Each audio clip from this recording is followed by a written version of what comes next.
Do you know what the very first thing you should do when you get ready to crochet a garment is? It might surprise you, but we're going to talk about it today. You don't want to skip this step.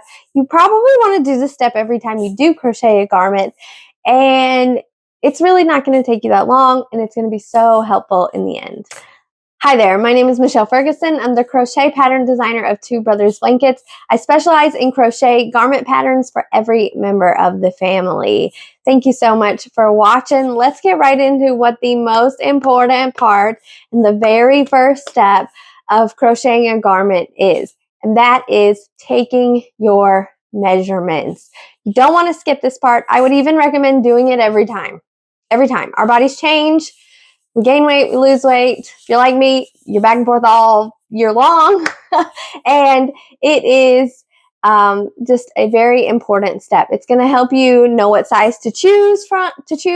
It's going to help you know where you need maybe extra room, or where you need to size up or size down or make adjustments.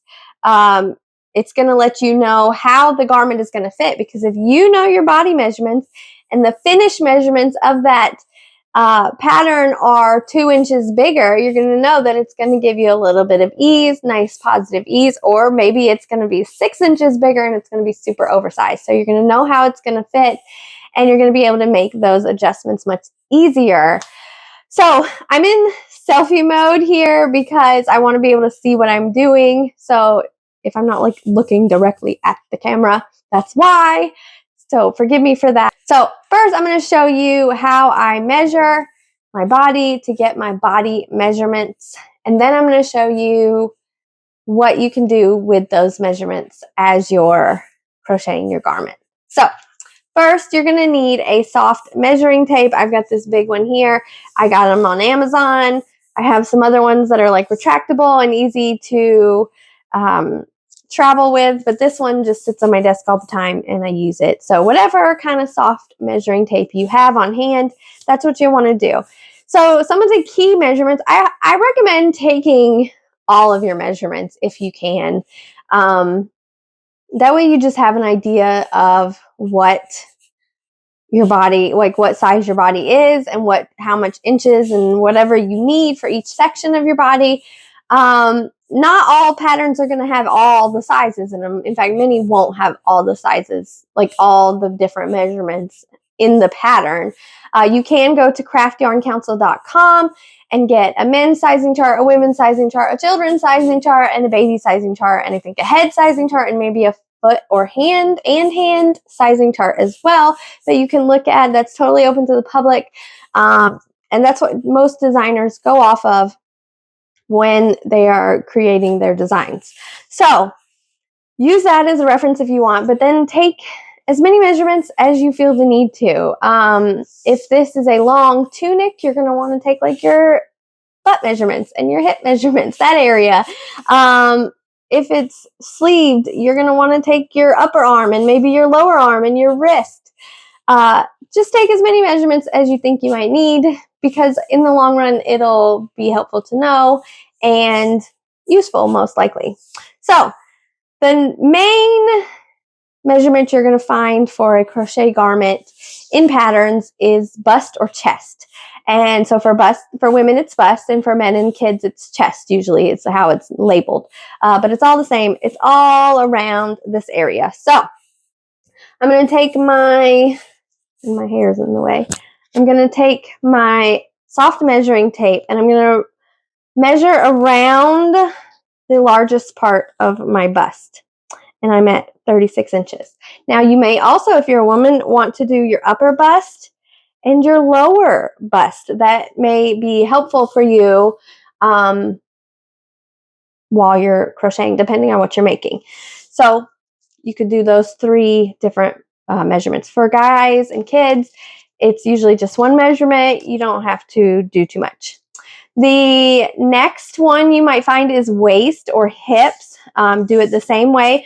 One thing I want to point out is when I'm measuring, I am just measuring just taut to the body, but I'm not pulling. Don't do that. You don't want it, if anything, you want it almost a little loose, because you don't want to not have the room that you need, right? So just taut to the body, not tight. And that's in every case. So you'll measure your hips area, your bum. Another one that's important is your shoulder to shoulder measurement. I like to get somebody to do it on the back side, but you can, if you're by yourself, just like the edge of your shoulder to the edge of your shoulder.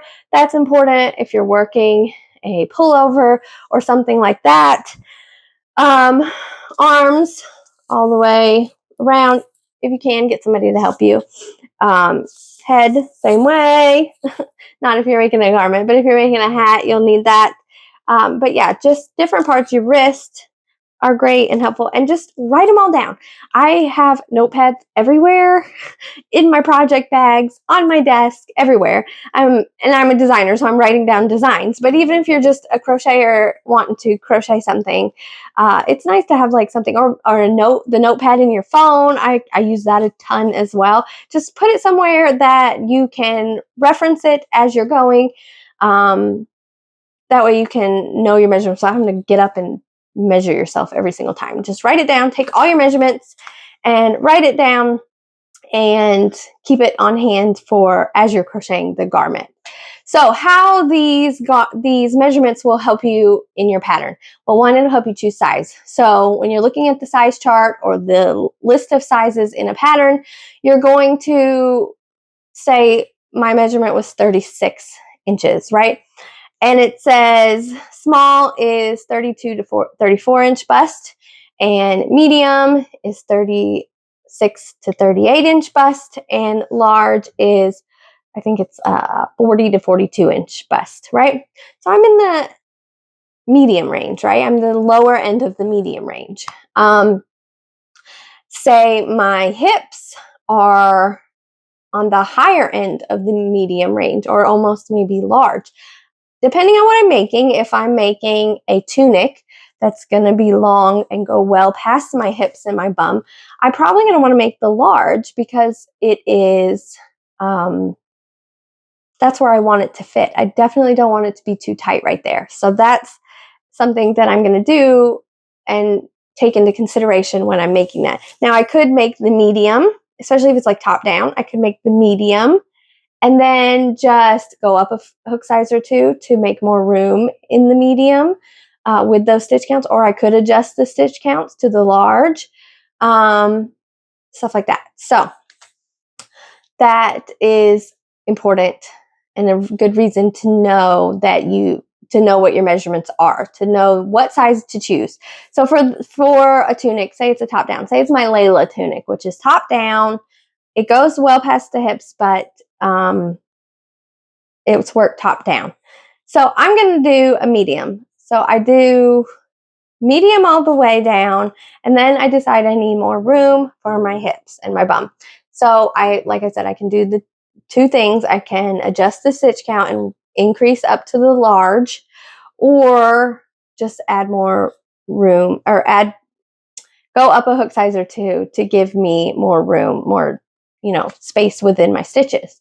I'll probably increase up to the large just to give myself that extra room that I need. So that's a good way to know, like, what am I going to do as I get there and all that. If you've got all those measurements taken already, you can figure that out. Even if the pattern doesn't have all those measurements, right? Even if they just have hips or just have bust or whatever. So that is one very, very, very big factor, is choosing the size that you're going to make. Another thing is, like I said, the adjustments. You can make adjustments, like I just talked about, to certain sections of the pattern by working a size up or in certain sections, or whatever you need to do to make those adjustments. They're also helpful for when you are checking your tension and your gauge and your measurements throughout the project. I always recommend checking, like measuring every 10 to 20 rounds or whatever you're doing. Just certain sections, make sure your tension's staying the way it's supposed to and your measurements are the same and all that, so you can say, oh, this is turning out, this is going to be way too big. You said you were going to make a large and you're like, nope, this is coming out way too big, so you can size down to a medium. Stuff like that is very helpful. So you just don't want to skip the measurements part. You don't want to just assume that you are a medium because that's what you wear in your Target tank tops, right?